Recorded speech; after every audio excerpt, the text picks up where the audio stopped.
İndiyə kimi tamam ömrümdən düşmən qabağından qaçmamışam. Həmişə və hər yerdə düşmənə faiq gəlmişəm.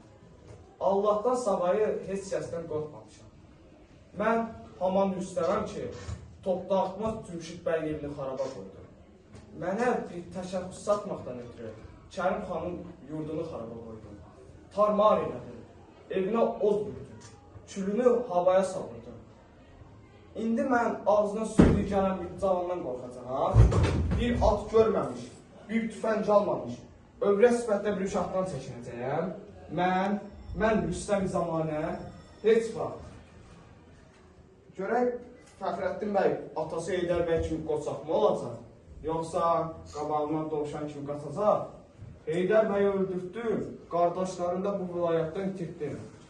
Qızını da oğluna güclə gətirdi.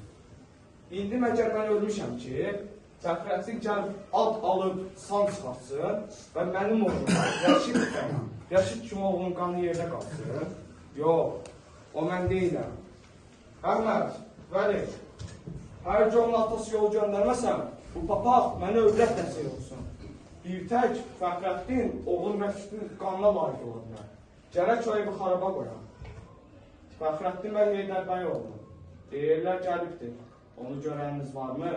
Ölənəcəm məndən əlləşən atasına bənzəyirmi?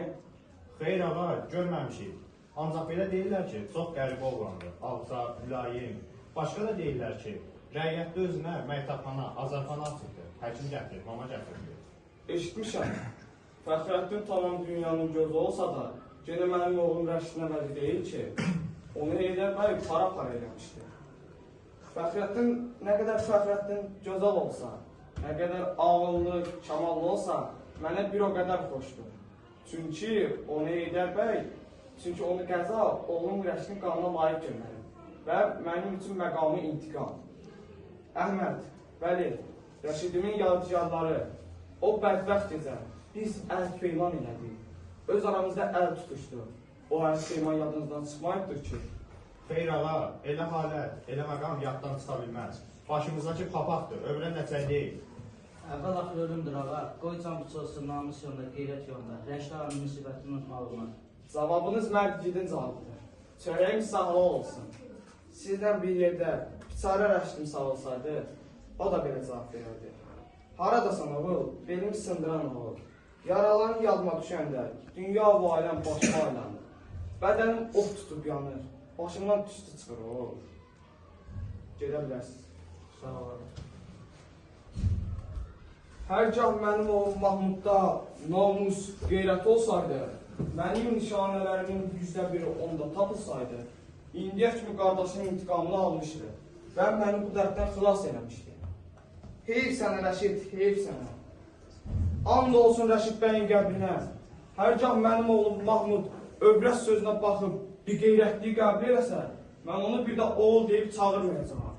Ölüb, ya etmiş hesab edəcəyim. Mənim oğlum gərək mənim özümə oxşasın. Bir qeyrət oğul mənə lazım deyil. Dünyada ömr eləmə.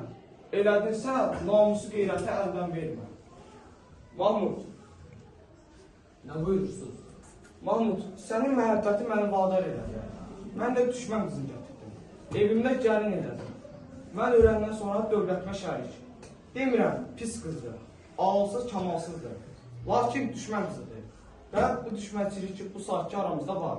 Daim olacaq. Gülbahar bu evdə qala bilməz.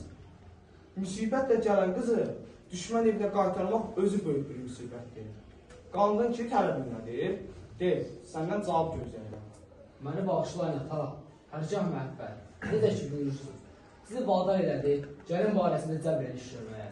Amma məhəbbət, mani olarmı ikinci cəbrə və zülmə? Ola bilməz. İkinci təklif.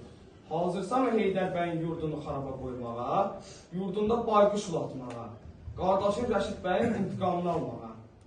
Sahib ixtiyarsınız. Ancaq Fəxrəddin bəyin haqqında doğrusu insaf yolu vermir. Çünki o biçarə bir təqsirdir. O hadisə zamanı özü burada olmayır.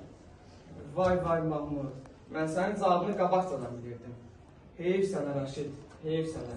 Yaraların sübut edir ki, düşmənə asanlıqla can verməlisən. Rəşid bəyin müsibəti necə ki sizə rahatlıq vermir, elə də ki mənim özümə. Ancaq ata, Allah xatirinə, Məni vadar eləməyin, nalaq qan tökməyə və zülm etməyə. Kifayətdir, gedə bilərsən. Sən nə qədər ki başlamısan, evində bayquşlayacaq. Rəşid, qanını yerdə qoymaram. Yoxsa oturduğum yerdə ürəyim partlayıb, bağrım çatlar. Bir qaranlıq gedələrə götürüb gedərəm. Od vuraram evlərdən. Taylarını və çölə çıxan gülləbaran edərəm. Evlərini qaz-qalasda hissələr. 100 nəfər də olsa, gen onlardan əl çəkməyəcəyəm.